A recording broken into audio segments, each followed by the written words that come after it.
الحمد لله الذي نحمده ونستعينه ونستغفره ونستهديه ونؤمن به ونتوكل عليه ونعوذ بالله من شرور أنفسنا ومن سيئات أعمالنا. من يهده الله فلا مضل له ومن يضلله فلا هادي له. وأشهد أن لا إله إلا الله وحده لا شريك له وأشهد أن محمدا عبده ورسوله أرسله بالهدى ودين الحق ليظهره على الدين كله ولو كره المشركون. اللهم صل على محمد وعلى آل محمد كما صليت على إبراهيم وعلى آل إبراهيم. اللهم بارك على محمد وعلى آل محمد كما باركت على إبراهيم وعلى آل إبراهيم إنك حميد مجيد. أما بعد فإن خير الحديث كتاب الله وخير الهدي هدي محمد صلى الله عليه وسلم وشر الأمور محدثاتها وكل محدثة بدعة وكل بدعة ضلالة وكل ضلالة في النار. أيها الإخوان والأخوات، أوصيكم وإياي أولا بنفسي بتقوى الله. وقد قال الله تعالى في القرآن العزيز: أعوذ بالله من الشيطان الرجيم. يا أيها الذين آمنوا اتقوا الله حق تقاته ولا تموتن إلا وأنتم مسلمون.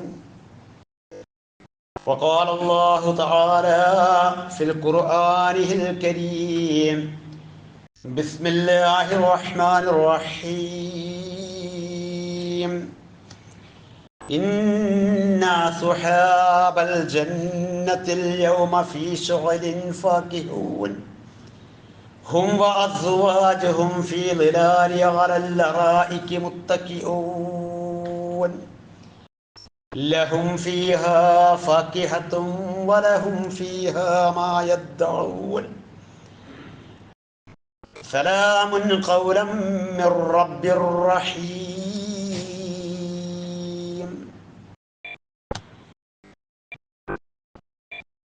സ്നേഹാദരവുകൾ നിറഞ്ഞ സഹോദരങ്ങളെ, സഹോദരിമാരെ, വിശ്വാസിനികളെ, സർവലോകരക്ഷിതാവായ അല്ലാഹു സുബ്ഹാനഹു വ തആല നാം ഓരോരുത്തരുടെയും ജീവിതത്തെ എപ്രകാരം അവന് സമർപ്പിച്ചുകൊണ്ട് യഥാർത്ഥ മുത്തഖികളായി ജീവിക്കുവാനും ജീവിതയാത്രയിൽ ഏറ്റവും കൂടുതൽ ഓർമ്മയുണ്ടായിരിക്കേണ്ട മരണമാകുന്ന യാത്രയെക്കുറിച്ച് നാം ഓരോരുത്തരും എപ്പോഴും ഓർമ്മിച്ചുകൊണ്ടും ഏതൊരു സന്ദർഭത്തിലാണോ നമ്മൾ ഓരോരുത്തരും ആ വിളിക്ക് ഉത്തരം ചെയ്തുകൊണ്ട് അല്ലാഹുവിൻ്റെ അരികിലേക്ക് തിരിച്ചു പോകുന്നത്, അതൊരു യഥാർത്ഥ മുസൽമാന്റെ മരണമാക്കി തീർക്കുവാനുള്ള പരിശ്രമങ്ങളിലൂടെ ജീവിക്കണമെന്ന് ആദ്യമായി സ്വന്തത്തോടും തുടർന്ന് നിങ്ങൾ ഓരോരുത്തരോടും വസിയ്യത്ത് ചെയ്യുകയാണ്, അതിശക്തിയായ ഭാഷയിൽ ഉപദേശിക്കുകയാണ്.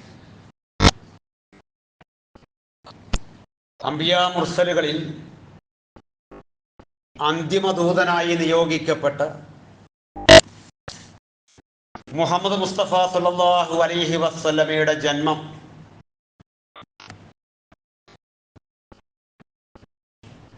അത് ഭൂരിപക്ഷം പണ്ഡിതന്മാരാലും രേഖപ്പെടുത്തപ്പെട്ട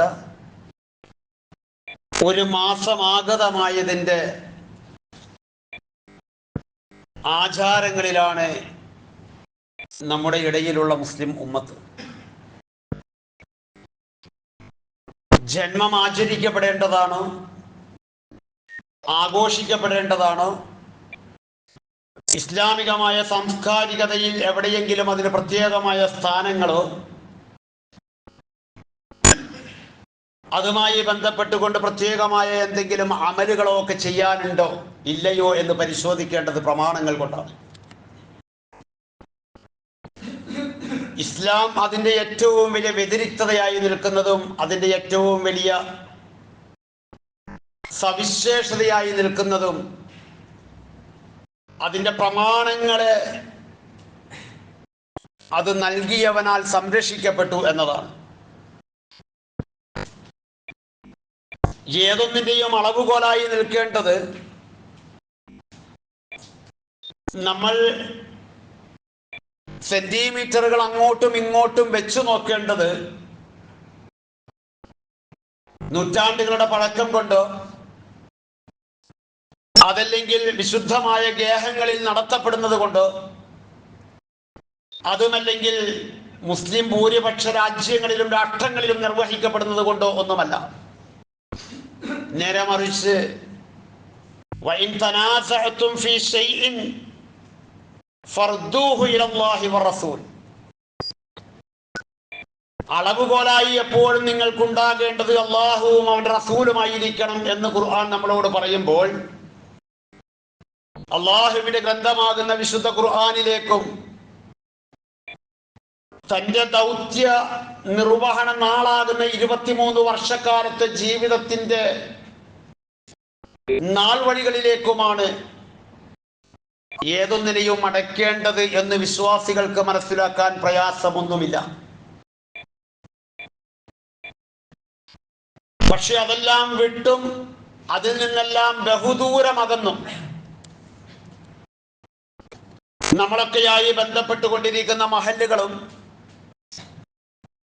നാം ഒക്കെ ബന്ധപ്പെടാൻ നിർബന്ധിതരായി തീർന്നുകൊണ്ടിരിക്കുന്ന പള്ളികളും നമുക്ക് പലപ്പോഴും ബന്ധങ്ങൾ നിലനിർത്താൻ ബാധ്യതയുള്ള പണ്ഡിതന്മാരും ഉസ്താദുമാരും അങ്ങനെ തുടങ്ങിയ പലരാലും ഇസ്ലാമിന്റെ പല വിഷയങ്ങളും പ്രമാണങ്ങൾക്ക് അതീതമായും പ്രമാണങ്ങൾക്ക് വിരുദ്ധമായും സമൂഹത്തിൽ നിർവഹിക്കപ്പെടുന്നു എന്നതാണ് അതിൻ്റെ ഏറ്റവും ദുഃഖകരമായ ഖേദകരമായ അവസ്ഥ എന്ന് പറയാതിരിക്കാൻ നിർവാഹമില്ല. വിശുദ്ധ ഖുർആൻ പ്രവാചക തിരുമേനി സല്ലല്ലാഹു അലൈഹി വസല്ലമയെ കുറിച്ച് പറഞ്ഞ എല്ലാ വചനങ്ങളും അത് അവിടുത്തെ റിസാലത്തുമായി ബന്ധപ്പെട്ടുകൊണ്ട് മാത്രമേ പറഞ്ഞിട്ടുള്ളൂ. റിസാലത്തും വിലാദത്തും രണ്ടാണ് എന്ന് നമ്മൾ കൃത്യമായി മനസ്സിലാക്കണം. ഖുർആനിന്റെ ഒരു അരവരി പോലും പ്രവാചക തിരുമേനി സല്ലല്ലാഹു അലൈഹി വസല്ലമയുടെ വിലാദത്തുമായി ജന്മവുമായി ബന്ധപ്പെട്ടുകൊണ്ട് എവിടെയും പ്രതിപാദിക്കപ്പെട്ടിട്ടില്ല എന്നത് അടിവരയിട്ട് ചിന്തിക്കേണ്ട വിശ്വാസികളാണ് നമ്മൾ ഓരോരുത്തരും. എന്നാൽ ഖുർആൻ ആ പ്രവാചകനെ പരിചയപ്പെടുത്തി അനുഗ്രഹമായി എടുത്തു പറഞ്ഞ എല്ലായിടങ്ങളിലും ആ പ്രവാചക ദൗത്യം ഏൽപ്പിക്കപ്പെട്ട റിസാലത്തുമായി ബന്ധപ്പെട്ടുകൊണ്ട് നുബുവത്തുമായി ബന്ധപ്പെട്ടുകൊണ്ടുമാണ് സംസാരിച്ചിട്ടുള്ളത്. ലഖദ് മന്നല്ലാഹു അലൽ മുഅ്മിനീൻ, വിശുദ്ധ ഖുർആൻ അതിന്റെ 3-ാമത്തെ അധ്യായം സൂറ ആല ഇംറാനിലെ 164-ാമത്തെ വചനത്തിൽ അള്ളാഹുവിന്റെ അനുഗ്രഹമായി കൊണ്ട് അല്ലാഹു തആല നമുക്ക് പഠിപ്പിച്ചു തരുന്നു. ലഖദ് മന്നല്ലാഹു, നിശ്ചയമായും അള്ളാഹു നിങ്ങൾക്ക് അനുഗ്രഹം ചെയ്തിരിക്കുന്നു, ഔദാര്യം ചെയ്തിരിക്കുന്നു. എടുത്തു പറയാൻ മാത്രമുള്ള അള്ളാഹുവിന്റെ അനുഗ്രഹം അള്ളാഹു തആല മാനവരാശിയുടെ മേൽ പ്രത്യേകിച്ച് വിശ്വാസികൾക്ക് ചെയ്തിരിക്കുന്നു എന്ന് ഖുർആൻ പറയുന്നു. അലൽ മുഅ്മിനീൻ, വിശ്വാസികൾക്ക് സവിശേഷമായ അനുഗ്രഹമായി അള്ളാഹു തആല നൽകിയിരിക്കുന്നു എന്ന് പറഞ്ഞിട്ട് അവിടെ നിന്ന് പറഞ്ഞത് ഇത് ബഅസ ഫീഹിം റസൂലൻ, നിങ്ങൾക്ക് നിങ്ങളിൽ നിന്നുള്ള ഒരു ദൂതനെ അല്ലാഹു തആല നിയോഗിച്ചു എന്നതാണ്.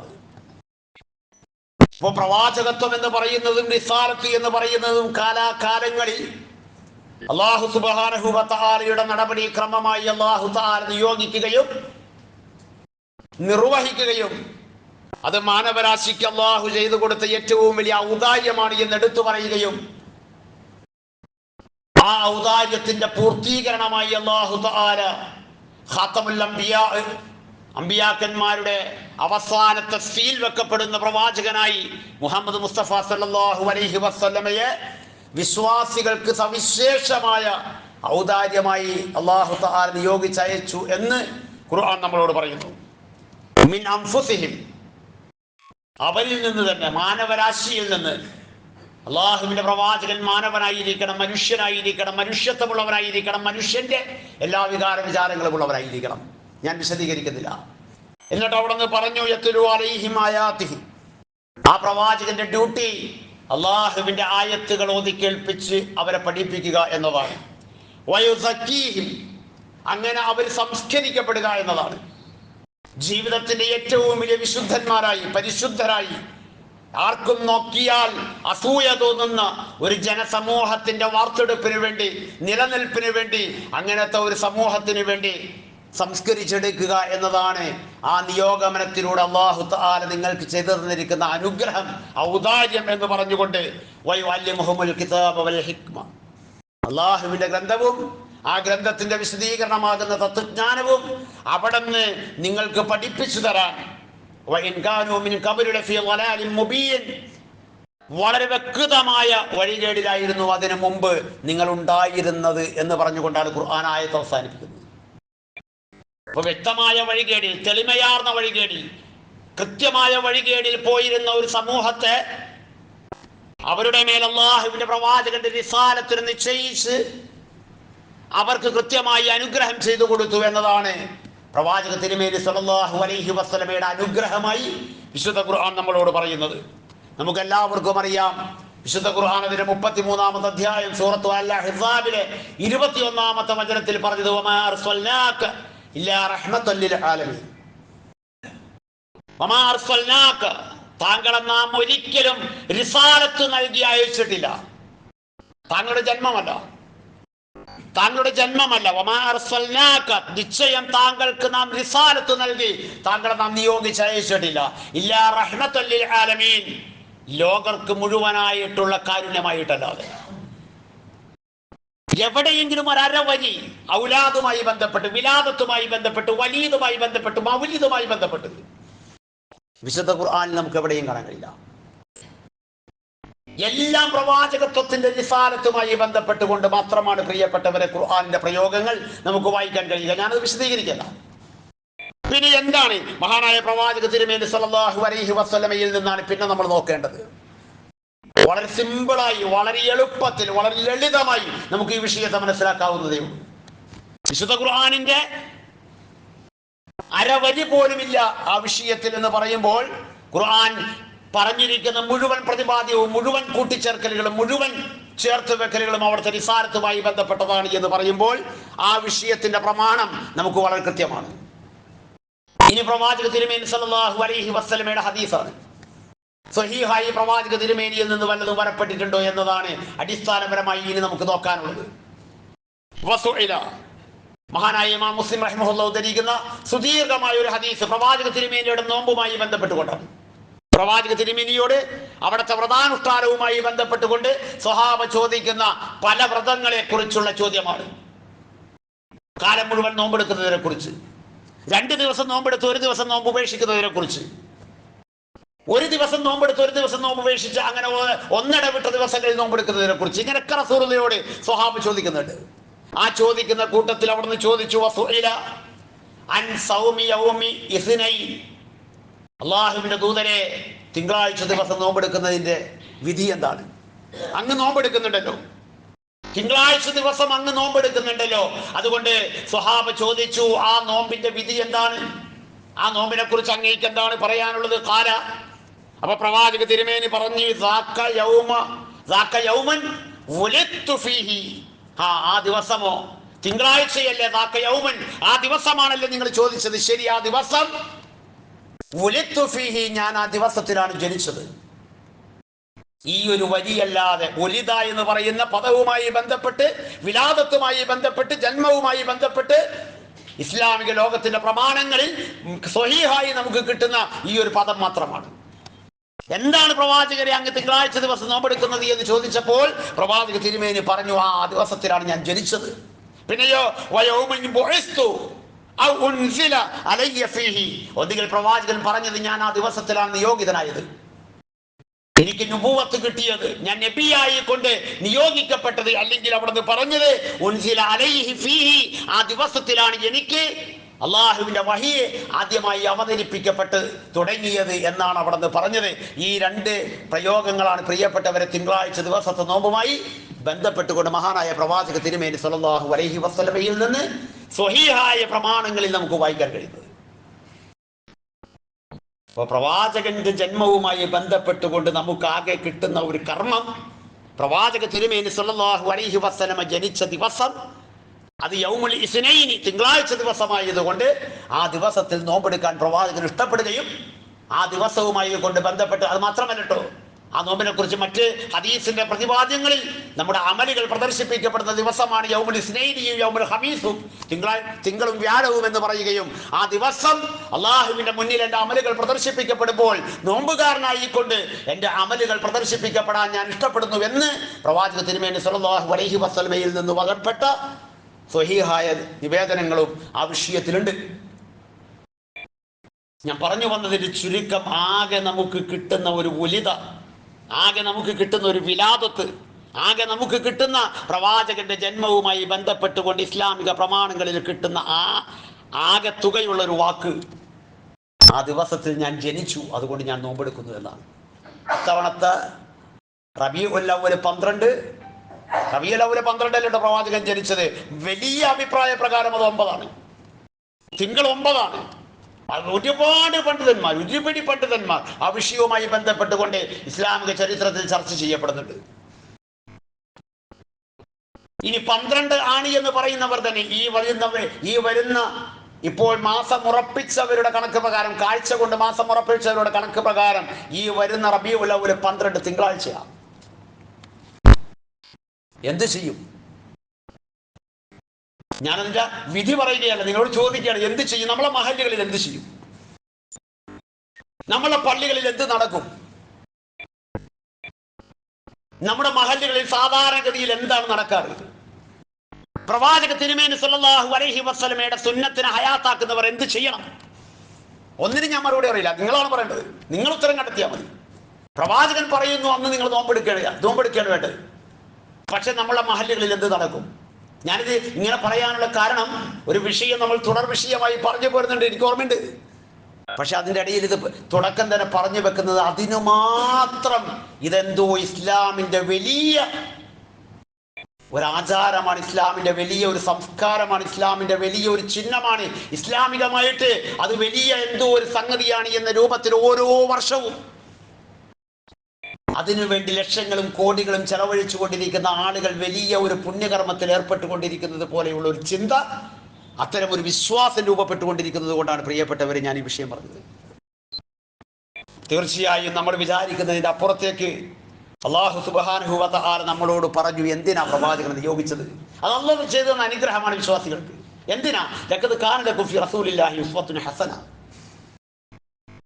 നല്ല മാതൃകകൾ നിങ്ങൾക്ക് കാണാൻ വേണ്ടി അല്ലാഹു തആല നിങ്ങളിൽ നിന്നുള്ളൊരു മനുഷ്യനെ, നിങ്ങളിൽ നിന്നുള്ളൊരു പുരുഷനെ, നിങ്ങളിൽ നിന്നുള്ളൊരു മനുഷ്യനെ അല്ലാഹു തആല നിങ്ങൾക്ക് ദൂതനായി നിയോഗിച്ചു തന്നു.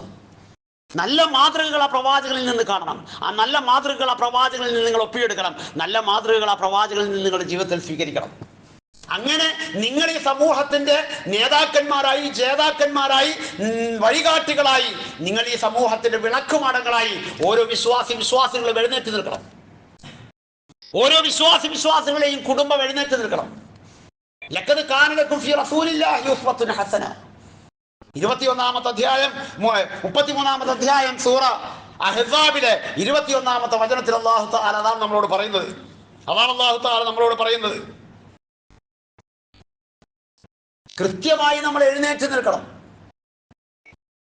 എന്നിട്ട് ഖുർആൻ പറയണേ, പക്ഷെ ആർക്കാ കഴിയുക? വളരെ കൃത്യമായി ഖുർആനിന്, അല്ലാഹുവിന്റെ കലാമിന് ഒരു കുറവുണ്ടാവില്ല, ഒരു ന്യൂനത ഉണ്ടാവില്ല. അല്ലാഹു പറയണ ആർക്കാ കഴിയുക? ലിമൻ കാന യർജുല്ലാഹ വൽ യൗമൽ ആഖിർ, അല്ലാഹുവിലും പരലോകത്തിലും പ്രതീക്ഷ വെച്ച് പുലർത്തുന്നവർക്ക് ആ മാതൃക സ്വീകരിക്കാൻ കഴിയും. അള്ളാഹുവിനും പരലോകത്തിലും. നിങ്ങളൊന്ന് ആലോചിച്ച് നോക്ക്, അള്ളാഹുവിനെ നമ്മൾ ഏതോ മൂലക്ക് കൊണ്ടുപോയി ഇരുത്തിയിട്ട് വർഷങ്ങളായി അല്ലെങ്കിൽ കാലങ്ങളായി. അതിനു വേണ്ടിയുള്ള അഹോരാത്രമായ പണിയാണ് നമ്മളുടെ പണ്ഡിതന്മാരെന്ന് പറയുന്ന വേഷവിധാരികൾ എടുത്തുകൊണ്ടിരിക്കുന്നത്. പിന്നെ എങ്ങനെ പ്രവാചകന്റെ മാതൃക സ്വീകരിക്കും? എങ്ങനെ പ്രവാചകന്റെ കൽപ്പന സ്വീകരിക്കും? എങ്ങനെ പ്രവാചകനെ നമ്മൾ ജീവിതത്തിൽ ചേർത്ത് നിർത്തും? നമ്മളെ റോൾ മോഡലായി വരില്ല. കാരണം അള്ളാഹുവിലുള്ള നമ്മുടെ റജാ, അള്ളാഹുവിലുള്ള നമ്മുടെ പ്രതീക്ഷ, അള്ളാഹുവിലേക്ക് നമ്മുടെ ആഗ്രഹം, അവനിലേക്കുള്ള നമ്മളെ ചെന്നു ചേരൽ അത് എന്നോ അസ്തമിച്ചു. അള്ളാഹുവല്ലാത്ത അള്ളാഹുവിന്റെ മഹ്ലൂക്കീങ്ങളെ അള്ളാഹുവിന്റെ എത്രയോ മുകളിൽ കൊണ്ടുപോയി പ്രതിഷ്ഠിച്ചു വെച്ച ഒരു വിശ്വാസത്തിന്റെ ധാരയാണ് ഇസ്ലാം എന്ന് പറയുന്ന നമുക്ക് നയിച്ചുകൊണ്ടിരിക്കുന്ന പണ്ഡിതന്മാരായ ആളുകൾ നമ്മളെ കൊണ്ടുപോയിക്കൊണ്ടിരിക്കുന്നത്. അള്ളാഹ് കൃത്യമായി പറയണേ, അള്ളാഹുവിന്റെ പ്രവാചകളിൽ നിങ്ങൾക്ക് മാതൃകയുണ്ട്, നല്ല മാതൃകയുണ്ട്. പക്ഷെ നിങ്ങൾക്ക് അള്ളാഹുവിലായിരിക്കണം അതിന്റെ റജ ഉണ്ടാകേണ്ടത്. വൽ യൗമൽ ആഖിർ, അതുപോലെ തന്നെ പരലോകത്തിലായിരിക്കണം. പരലോകം നമ്മുടെ നാവിന്റെ തുമ്പത്തല്ലാതെ നമ്മുടെ ഹൃദയത്തിലേക്ക് കടക്കുന്നേയില്ലല്ലോ. പരലോക വിശ്വാസമുള്ള ഒരാൾക്ക് പറയുക പോയിട്ട്, ചിന്തിക്കുക പോയിട്ട്, അവൻ അതിന്റെ അരികത്ത് കൂടി പോലും പോകാൻ കഴിയാത്ത എത്രയോ വിഷയങ്ങൾ പരസ്യമായി ലക്ഷോപലക്ഷം ആളുകളെ കേൾപ്പിക്കുവാനുള്ള സംവിധാനങ്ങളിലൂടെ ദിനേന എന്നോണം പറഞ്ഞ് പരത്തിക്കൊണ്ടിരിക്കുന്ന ആ ഒരു സമൂഹത്തിന്റെ നടുവിൽ അല്ലാഹു തആല പറയുകയാണ്, നിങ്ങളുടെ പ്രവാചകൻ നിങ്ങൾക്ക് എങ്ങനെയാകണം, എനിക്ക് എങ്ങനെയാകണം, എന്റെ കുടുംബത്തിൽ എന്റെ പ്രവാചകൻ എങ്ങനെയാകണം, നമ്മുടെ ഓരോരുത്തരുടെയും ജീവിതത്തിലും നമ്മുടെ കുടുംബത്തിലും നമ്മുടെ പ്രവാചകൻ എങ്ങനെയാകണം. അതാണ് വിഷയം. ആ പ്രവാചകന്റെ ഉത്തമമായ മാതൃകയാണ് പ്രിയപ്പെട്ടവരെ നമുക്ക് ചേർത്ത് പിടിക്കാൻ കഴിയേണ്ടത്. എന്നിട്ട് ഖുർആൻ ആ ആയത്തിൽ അവസാനിപ്പിച്ചുകൊണ്ട് പറഞ്ഞു, വദക്കറല്ലാഹ കസീറ, അള്ളാഹനെ ധാരാളമായി ഓർക്കുന്നവർക്ക് ആ പ്രവാചകന്റെ മാതൃകയുണ്ട്. അള്ളാഹനെ ധാരാളമായി അധികമായി അള്ളാഹുവിനെ ഓർക്കാൻ വേണ്ടി തയ്യാറാകുന്ന, അള്ളാഹ് എന്ന് പറയുന്ന ആ ചിന്ത, ആ ഓർമ്മ നിലനിർത്താൻ തയ്യാറാകുന്നവർക്ക്, പരലോകത്തെ കുറിച്ചുള്ള പ്രതീക്ഷ വെച്ച് പുലർത്തുന്നവർക്ക്, അള്ളാഹുവിൽ നിന്നുള്ള പ്രതീക്ഷ വെച്ച് പുലർത്തുന്നവർക്ക് ആ പ്രവാചകനിൽ ഉത്തമമായ മാതൃകയുണ്ട് എന്ന് വിശുദ്ധ ഖുർആൻ 33-ാമത്തെ അധ്യായം സൂറ അൽ അഹ്സാബിലെ 21-ാമത്തെ വചനത്തിലൂടെ നമ്മളോട് പറഞ്ഞു. അപ്പൊ എന്തിനാ പ്രവാചകൻ വന്നത്? പ്രവാചകൻ നമുക്ക് മാതൃകയായിട്ടാണ് വന്നത്. ഇനി നമ്മളത് തിരിച്ച് ചിന്തിച്ചു നോക്കുക. നമ്മൾ പറഞ്ഞ കുടുംബജീവിതം അല്ലെ, സത്യത്തിൽ പ്രവാചകത്വം കിട്ടുന്നതിന് മുമ്പേ തുടങ്ങിയ ഒരേ ഒരു മേഖല പ്രവാചകന്റെ കുടുംബജീവിതമുണ്ട്. 25-ാമത്തെ വയസ്സിൽ തുടങ്ങി അല്ലെ, 25-ാമത്തെ വയസ്സിൽ തുടങ്ങി. നുബുവത്തെപ്പോഴാണ്? നുബുവത്ത് 40-ാമത്തെ വയസ്സിലാണ്. നുബുവത്തിന്റെയും 15 വർഷം മുമ്പ് പ്രവാചകൻ അവിടുത്തെ ജീവിതം തുടങ്ങിയിട്ടുണ്ട്, കുടുംബം അല്ലെ. ആ കുടുംബ ജീവിതവുമായി ബന്ധപ്പെട്ടുകൊണ്ട് ഞാൻ നിങ്ങളൊന്ന് ആലോചിച്ച് നോക്കുമ്പോൾ അതിന്റെ മാതൃക, അതിന്റെ ഉസ്വത്തുൻ ഹസന, ആ നല്ല മാതൃക, അത് നമുക്ക് ഓരോരുത്തർക്കും നമ്മുടെ കുടുംബ ജീവിതത്തിൽ ഒന്ന് പഠിക്കാൻ ഈ മാസവുമായി ബന്ധപ്പെട്ടുകൊണ്ട് നമുക്കൊന്ന് ആലോചിക്കാം. അവിടെ നമുക്ക് കാണാൻ കഴിയുന്നത് അല്ലെ, ഇപ്പോഴും സോഷ്യൽ മീഡിയയിൽ ഏതെങ്കിലും ഒരു കമ്മിറ്റി റിപ്പോർട്ട് വന്നാലും അതിനൊരു മുസ്ലിം നാമധാരിയുടെ പേരുണ്ടെങ്കിൽ ആ പേര് ചേർത്ത് പിന്നെ പ്രവാചകനിലേക്കാ പോണത്. നിങ്ങള് എന്നെക്കാൾ കൂടുതൽ നിങ്ങളാണ് കാണുന്നത്. ഞാൻ വളരെ കുറച്ച് കാണുന്ന ഒരാളാണ്, വളരെ കുറച്ച് മാത്രം ആരെങ്കിലും കാണിച്ചു തന്നാൽ കാണുന്ന ഒരാളാണ് അല്ലെ. നമ്മളുടെ ഫേസ്ബുക്കുകളിലും നമ്മളുടെ വാട്സാപ്പുകളിലും നമ്മളുടെ അതുപോലെയുള്ള സോഷ്യൽ മീഡിയകളിലും ഏതെങ്കിലും ഒരു മുസ്ലിം നാമധാരി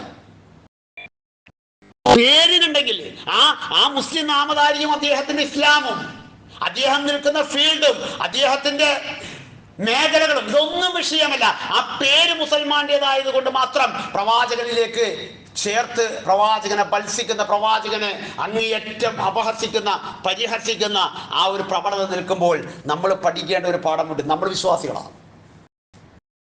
നമ്മൾ അള്ളാഹുവിന്റെ പ്രവാചകനെ സംരക്ഷിച്ചോളന്ന് അള്ളാഹ് പറഞ്ഞിട്ടില്ല.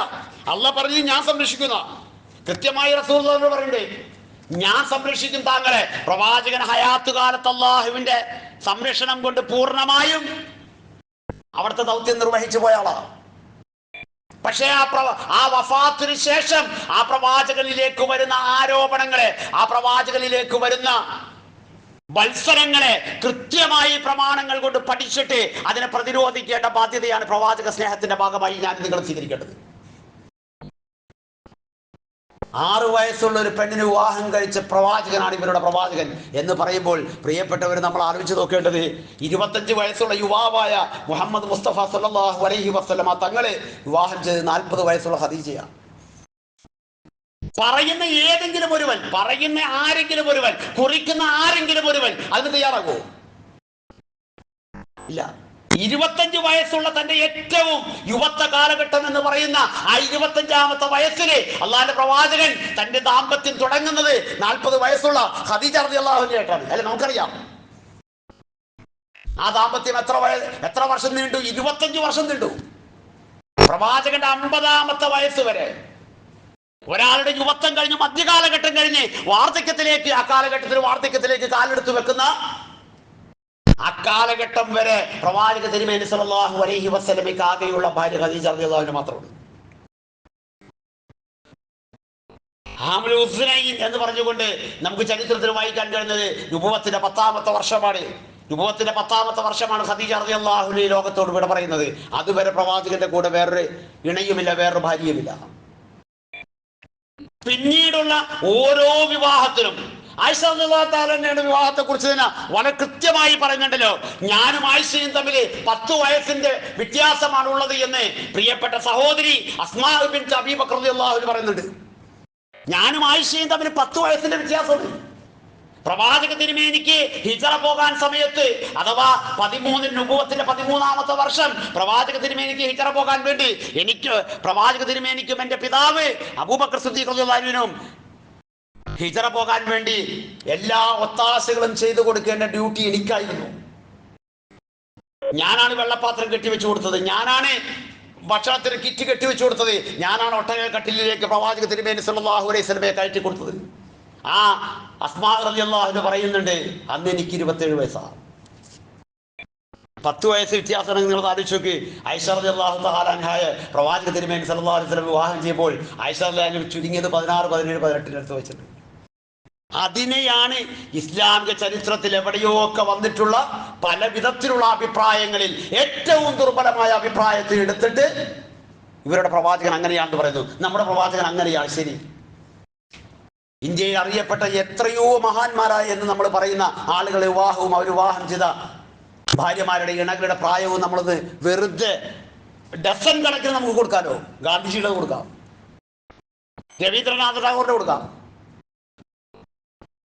അങ്ങനെ തുടങ്ങിയിട്ട് ഇന്ത്യയിൽ നിന്ന് അറിയപ്പെടുന്ന ഉന്നതമായ സ്ഥാനങ്ങളിൽ നമ്മൾ ഇന്ത്യയുടെ സ്വാതന്ത്ര്യാനന്തരം വിരാജിച്ചുകൊണ്ട് നമ്മൾ കൊണ്ടിരുത്തിയിരിക്കുന്നവരുടെയൊക്കെ വിവാഹപ്രായവും അവർ വിവാഹം ചെയ്ത അവരുടെ ഇണകളുടെയും ഒക്കെ പ്രായം നമുക്ക് എടുത്തു വെച്ച് നോക്കാം. അതിലൊന്നും ആർക്കൊരു അഭിപ്രായമില്ല. അല്ലാഹു തആല കൃത്യമായി പറഞ്ഞു, യാ അയ്യുഹർ റസൂൽ, അല്ലാഹുവിന്റെ ദൂതരെ, വലിയ താങ്കൾ താങ്കളുടെ ദൗത്യം കൃത്യമായി എത്തിച്ചു കൊടുക്കുക. മാ അൻസലല്ലാഹു ഇലൈക മിർ റബ്ബിക്, താങ്കളുടെ നാഥനിൽ നിന്ന് താങ്കൾക്ക് അള്ളാഹു ഇറക്കി തന്ന ആ വേദഗ്രന്ഥത്തിന്റെ സന്ദേശം കൃത്യമായി താങ്കൾ പ്രബോധനം ചെയ്ത് എത്തിച്ചു കൊടുക്കുക. വഇല്ലം തഫഅൽ, ആ ഡ്യൂട്ടി താങ്കൾ കൃത്യമായി ചെയ്യുന്നില്ല എങ്കിൽ ഫമാ ബല്ലഗത റിസാലതഹു, താങ്കളുടെ ദൗത്യം താങ്കൾ നിർവഹിച്ചവരായി തീരുകയില്ല. വലിയ കുറ്റകരമായ, അനാസ്ഥകരമായ, തെറ്റായി, അക്ഷന്തവ്യമായി അല്ലാഹു തആല കാണും. അതിന്റെ ശിക്ഷ താങ്കൾ അനുഭവിക്കേണ്ടി വരും എന്ന ധ്വനിയോടുകൂടി, കൃത്യമായ അറിയിപ്പോടുകൂടി അല്ലാഹു തആല പറഞ്ഞിട്ട് തുടർന്ന് അല്ലാഹു പറഞ്ഞത്, വല്ലാഹു യഅസിമുക മിനന്നാസ്, ജനങ്ങളിൽ നിന്ന് അല്ലാഹു താങ്കൾക്ക് പൂർണ്ണമായ സംരക്ഷണം നൽകിയിരിക്കും. ജനങ്ങളിൽ നിന്ന്, ജനങ്ങൾക്ക് താങ്കളെ ഉപദ്രവിക്കാൻ കഴിയില്ല. താങ്കളെ ഉപദ്രവിക്കാൻ കഴിയുന്ന പ്രശ്നമേ ഇല്ല.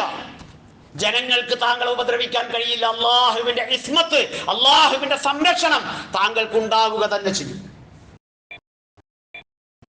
അങ്ങനെ സാധാരണഗതിയിൽ തന്റെ ദൗത്യം കൃത്യമായി പൂർത്തീകരിച്ച് സാധാരണഗതിയിൽ മരണപ്പെട്ട് വഫാത്തായി പോയ ഒരു പ്രവാചകന്റെ ചരിത്രമാണ് നമുക്ക് കാണാൻ കഴിയുന്നത്.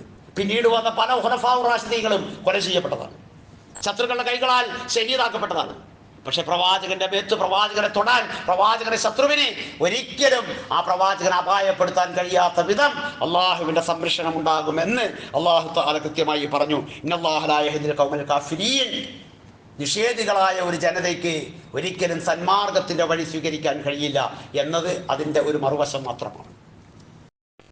അപ്പോൾ നമ്മളെ സംബന്ധിച്ചിടത്തോളം അള്ളാഹുവിന്റെ പ്രവാചകൻ സംരക്ഷിക്കപ്പെടുന്ന ഒരാൾ തന്നെയാണ്. ഒന്നും സംഭവിക്കാതെ ആ പ്രവാചകൻ സംരക്ഷിക്കപ്പെടുക തന്നെ ചെയ്യും. ആ പ്രവാചകൻ സംരക്ഷിക്കപ്പെടുക തന്നെ ചെയ്തിട്ടുണ്ട്. പക്ഷേ വഫാത്താനന്തരം ആ പ്രവാചകൻ അപകീർത്തിപ്പെടുത്താൻ വേണ്ടി ആരെല്ലാം എന്തെല്ലാം കള്ളക്കഥകൾ മെനയുന്നുവോ അതിനെ വളരെ കൃത്യമായി പ്രമാണബദ്ധിതമായി അതിന് നേരിടേണ്ട ദൗത്യമാണ് പ്രിയപ്പെട്ടവരെ നമുക്കുള്ളത്. അല്ലാതെ വെറുതെ കുറെ തോരണങ്ങൾ കെട്ടി, കുറെ ജൈവിളികൾ കാണിച്ച്, കുറെ ഘോഷയാത്ര യാത്രകൾ നടത്തി, അതല്ല പ്രിയപ്പെട്ടവരെ. അള്ളാഹുവിന്റെ പ്രവാചകനെ നമ്മുടെ നെഞ്ചോട് നമ്മൾ ചേർത്തു വെച്ച് ഉറക്കപ്പായയിൽ നിന്ന് നമ്മൾ എഴുന്നേൽക്കുമ്പോൾ തുടങ്ങുന്ന പ്രവാചക അധ്യാപനത്തിന്റെ പിൻപറ്റൽ, തിരിച്ചു ഉറക്കപ്പായയിലേക്ക് നമ്മൾ ചെന്നിരിക്കുമ്പോൾ പ്രാർത്ഥിക്കുന്ന പ്രാർത്ഥനകളിലൂടെ വരെ ആമൻതു ബില്ലാഹി റബ്ബൻ വബിൽ-ഇസ്ലാമി ദീനൻ വബിമുഹമ്മദിൻ നബിയ്യൻ വറസൂല. എനിക്ക് തൃപ്തിയാണ്, എനിക്ക് യാതൊന്നും ആലോചിക്കാതെ പൂർണ്ണമായി ഞാനിതാ പറയുന്നു, എനിക്ക് തൃപ്തിയാണ് അള്ളാഹുവിനെ എനിക്ക് റബ്ബായി കിട്ടിയത്, അള്ളാഹുവിന്റെ ദീനാകുന്ന ഇസ്ലാമിനെ എനിക്ക് ദീനായി കിട്ടിയതിൽ, ഈ ലോകത്തേക്ക് നിയോഗിതനായി അയക്കപ്പെട്ട മുഹമ്മദ് മുസ്തഫ സല്ലല്ലാഹു അലൈഹി വസല്ലമയെ എനിക്ക് നബിയായി കിട്ടിയതിൽ ഞാൻ തൃപ്തനാണ് എന്ന് പറഞ്ഞ് ആ പ്രവാചകനെ നമ്മുടെ നെഞ്ചിലേക്ക് നമ്മൾ ഇറക്കി വച്ചിട്ടാണ് നമ്മുടെ വലതുഭാഗം ചെരിഞ്ഞ് നമ്മൾ കിടക്കേണ്ടത്. അങ്ങനെ പ്രവാചകനെ നമ്മൾ സ്നേഹിക്കുകയും അങ്ങനെ പ്രവാചകനെ നമ്മൾ സംരക്ഷിക്കുകയും അങ്ങനെ പ്രവാചകന്റെ അധ്യാപനങ്ങൾ ഈ ലോകത്തിന്റെ വെളിച്ചമായി പകർന്നു കൊടുക്കുകയും ചെയ്യുക എന്നതായിരിക്കണം പ്രിയപ്പെട്ടവരെ. ആ പ്രവാചകന്റെ ജന്മവുമായി ബന്ധപ്പെട്ടുള്ള ഈ ഒച്ചപ്പാടുകളും ബഹളങ്ങളും നടക്കുമ്പോൾ നമുക്കുണ്ടാകേണ്ട തിരിച്ചറിവ് നമ്മൾ അങ്ങനെയാകണം എന്ന് അല്ലാഹുവിന്റെ റസൂലിനെ സ്നേഹിക്കേണ്ട പോലെ സ്നേഹിച്ച് അവിടുത്തെ ചര്യകളെ സ്നേഹിച്ച് അങ്ങനെ അള്ളാഹുവിന്റെ പ്രവാചകനോടൊപ്പം അനുഗ്രഹീതമായ സ്വർഗീയ ലോകത്തെ പ്രതീക്ഷ വെച്ച് പുലർത്തുന്ന, അള്ളാഹുവിന്റെ കാരുണ്യം നമുക്ക് ലഭിക്കുമെന്ന് പ്രതീക്ഷ വെച്ച് പുലർത്തുന്ന, അള്ളാഹുവിനെ ധാരാളമായി ഓർക്കുകയും ചെയ്യുന്ന യഥാർത്ഥ വിശ്വാസികളാകാൻ നമ്മൾ ഓരോരുത്തരും പരിശ്രമിക്കുക. അള്ളാഹു സുബ്ഹാനഹു വ തആല നമ്മളെ എവരെയും അനുഗ്രഹിക്കുമാറാകട്ടെ.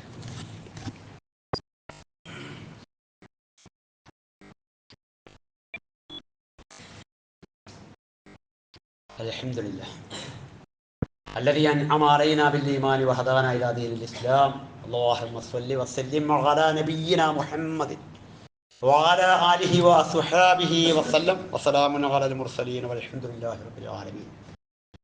ഇത്തഖുല്ലാഹ ഇബാദല്ലാഹ്. സ്നേഹാദരവുകൾ നിറഞ്ഞ സഹോദരങ്ങളെ, സഹോദരിമാരെ, ഒരിക്കൽ കൂടി അള്ളാഹുവിനെ സൂക്ഷിക്കേണ്ട മുറപ്രകാരം സൂക്ഷിച്ച് യഥാർത്ഥ മുത്തക്കികളായി ജീവിച്ച് യഥാർത്ഥ മുസൽമാന്മാരായി നമ്മുടെ ഓരോരുത്തരുടെയും മരണത്തെ കണ്ടുമുട്ടാൻ എപ്പോഴും നമ്മൾ പരിശ്രമമുള്ളവരായിരിക്കണം എന്ന് ആദ്യമായി സ്വന്തത്തോടും തുടർന്ന് നിങ്ങൾ ഓരോരുത്തരോടും വസിയ്യത്ത് ചെയ്യുകയാണ്, ഉപദേശിക്കുകയാണ്.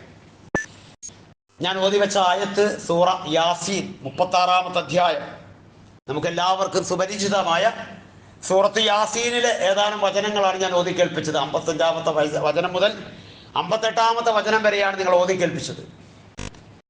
കുടുംബവുമായി ബന്ധപ്പെട്ടുകൊണ്ട് അങ്ങേയറ്റം സന്തോഷകരമായ, അങ്ങേയറ്റം സംതൃപ്തകരമായ ഒരു അവസ്ഥാവിശേഷത്തെ ഖുർആൻ പ്രതിപാദിക്കുന്നതാണ് ആ വചനങ്ങളിൽ.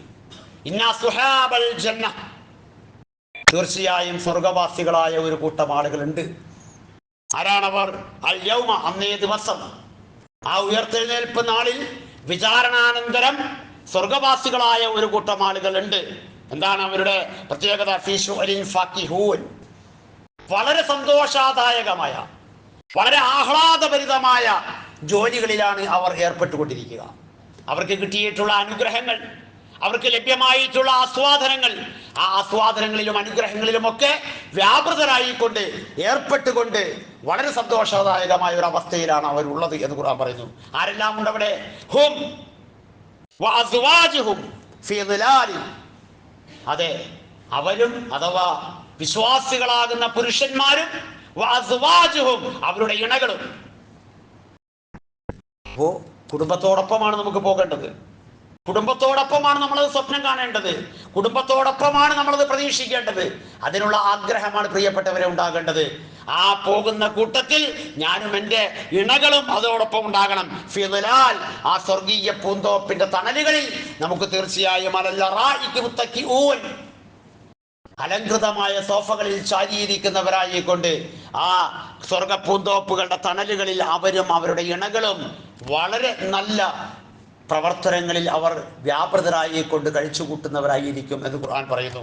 എന്നിട്ട് പറഞ്ഞു ലഹും ഫീഹാ ഫാക്കിഹ, അവർക്ക് അവിടെ എല്ലാവിധ ഫലവർഗ്ഗങ്ങളുമുണ്ട്. അതുപോലെ തന്നെ വലഹും മാ യദ്ഊൻ, അവർ ചോദിക്കുന്നത് എന്തും അവർ ആവശ്യപ്പെടുന്നത് എന്തും ആ സ്വർഗീയ ലോകത്ത് അവർക്കുണ്ട്. അവിടെയാണ് എന്തും ചോദിക്കാനുള്ളത്, ഇവിടെയല്ല. ഇവിടെ അല്ലാഹുവിന്റെ ദുനിയാവിലെ അത് അനുകൂലവും പ്രതികൂലവും വരുന്ന സ്ഥലമാണ്. പരീക്ഷണങ്ങൾ അനുകൂലവും പ്രതികൂലവും വരുന്ന സ്ഥലങ്ങളാണ്. എന്നാൽ ചോദിക്കുന്നത് എന്തും കിട്ടുന്നത് നാളെ സ്വർഗീയ ലോകത്താണ്. അവിടെയാണ് നിങ്ങൾക്ക് എല്ലാം ഉള്ളത്. സലാമുൻ ഖൗലൻ മിർ റബ്ബിർ റഹീം, റഹീമായ റബ്ബിന്റെ, വിശ്വാസികൾക്ക് വേണ്ടി മാത്രം അല്ലാഹു തആല എടുത്തു വെച്ചിരിക്കുന്ന അവന്റെ പ്രത്യേകമായ കാരുണ്യം, ആ റബ്ബിൽ നിന്ന് സമാധാനത്തിന്റെ ശാന്തിയുടെ വാക്കുകൾ കേട്ട് അവർ ചോദിക്കുന്നത് എന്തും അവർക്ക് ലഭ്യമാകുന്ന ആ സ്വർഗീയ ലോകങ്ങളിൽ അവരെല്ലാവരും ഒരുമിച്ചുണ്ടാകും എന്ന് വിശുദ്ധ ഖുർആൻ പറയുന്ന ആ സ്വപ്ന ഭവനമാണ് പ്രിയപ്പെട്ടവരെ നമ്മുടെ ലക്ഷ്യമായിരിക്കേണ്ടത്. അതിനെന്ത് വേണം? മഹാനായ പ്രവാചക തിരുമേനി സല്ലല്ലാഹു അലൈഹി വസല്ലമയുടെ നല്ല നടപടിക്രമങ്ങൾ, ഏറ്റവും നല്ല മാതൃകകൾ നമ്മുടെ കുടുംബ ജീവിതത്തിലും നമ്മൾ പുലർത്തുക. അങ്ങനെ ഏറ്റവും നല്ലവരായ ഇണകളായി, ഏറ്റവും നല്ലവരായ കുടുംബാംഗങ്ങളായി, ഏറ്റവും നല്ല മക്കളായി, സന്താനങ്ങളായി, മാതാപിതാക്കളായി അങ്ങനെ ജീവിക്കാൻ വേണ്ടി നമ്മൾ സന്നദ്ധമാവുക. സർവാധിനാഥനായ തമ്പുരാൻ നമുക്ക് യഥാവിധി കാര്യങ്ങൾ മനസ്സിലാക്കി പ്രവർത്തിക്കുവാനുള്ള തൗഫീഖ് പ്രദാനം ചെയ്യുമാറാകട്ടെ. നമ്മളോട് ദുആഇനെ കൊണ്ട് വസീയത്ത് ചെയ്ത പല രോഗബാധിതരുമുണ്ട്. അല്ലാഹു തആല അവർക്കെല്ലാവർക്കും പൂർണ്ണമായ ശിഫാ പ്രദാനം ചെയ്യുമാറാകട്ടെ. നമ്മളിൽ നിന്ന് വേർപിരിഞ്ഞു പോയ നമുക്ക് വേണ്ടപ്പെട്ടവരുണ്ട്. അവർക്ക് അല്ലാഹു തആല പൂർണ്ണമായ മഅഫറത്ത് മർഹമത്ത് നൽകുമാറാകട്ടെ. നമ്മുടെ പ്രിയപ്പെട്ട മാതാപിതാക്കളെ അല്ലാഹു പ്രത്യേകമായി അനുഗ്രഹിക്കുകയും അവർക്ക് പ്രത്യേകമായ മഅഫറത്ത് കൊണ്ടും മർഹമത്ത് കൊണ്ടും അല്ലാഹു തആല അവരുടെ ഖബറിടങ്ങളെ വിശാലമാക്കി കൊടുക്കുമാറാകട്ടെ. തീർച്ചയായും നമ്മളിൽ കഷ്ടപ്പെടുന്ന, പ്രയാസപ്പെടുന്ന, ശാരീരിക പ്രയാസങ്ങൾ അനുഭവിക്കുന്ന നമ്മുടെ മാതാപിതാക്കൾക്ക് അല്ലാഹു തആല ആഫിയത്തും സിഹത്തും പ്രദാനം ചെയ്യുമാറാകട്ടെ. നമുക്ക് എല്ലാവർക്കും ആ മാതാപിതാക്കൾക്ക് വേണ്ട വിനയത്തിന്റെ ചിറകുകൾ താഴ്ത്തി കൊടുക്കാനുള്ള ക്ഷമ അല്ലാഹു തആല എന്നും നിലനിർത്തി തരുമാറാകട്ടെ. തീർച്ചയായും നമ്മുടെ ഏറ്റവും വലിയ പ്രതീക്ഷ നമ്മുടെ സന്താനങ്ങളിലാണ്. ആ സന്താനങ്ങളെ അള്ളാഹുവിന്റെ ദീനിലേക്ക് അവരെപ്പോഴും എപ്പോഴും ചേർത്ത് നിർത്തി അള്ളാഹു അനുഗ്രഹിക്കുമാറാകട്ടെ. അവരുടെ പ്രാർത്ഥനകളും അവരുടെ പ്രവർത്തനങ്ങളും നമുക്ക് വലിയ പ്രതീക്ഷയായും വലിയ മുതൽക്കൂട്ടായും അള്ളാഹു തആല ദുനിയാവിലും ആഖിറത്തിലും കൊണ്ടെത്തിച്ചു തരുമാറാകട്ടെ. അല്ലാഹുമ്മ ഇന്നാ നതവക്കലു അലാ കുല്ലി ഹാലിനാ വഅലാ കുല്ലി ഉമൂരിനാ ലാ ഹൗല വലാ ഖുവത ഇല്ലാ ബില്ലാഹ് അലൈക തവക്കൽനാ വഇലൈക നുനീബ്. അല്ലാഹുമ്മ اغفر للمؤمنين والمؤمنات والمسلمين والمسلمات والأحياء منهم والأموات إنك مجيب دعوات يا قاضي الحاجات. اللهم اجرنا من النار، اللهم ادخلنا الجنة يا رب العالمين. اللهم ربنا تقبل دعاءنا وأعمالنا منا إنك أنت السميع العليم. ربنا واجعلنا مسلمين لك ومن ذريتنا أمة مسلمة لك وأرنا مناسكنا وتب علينا إنك أنت التواب الرحيم.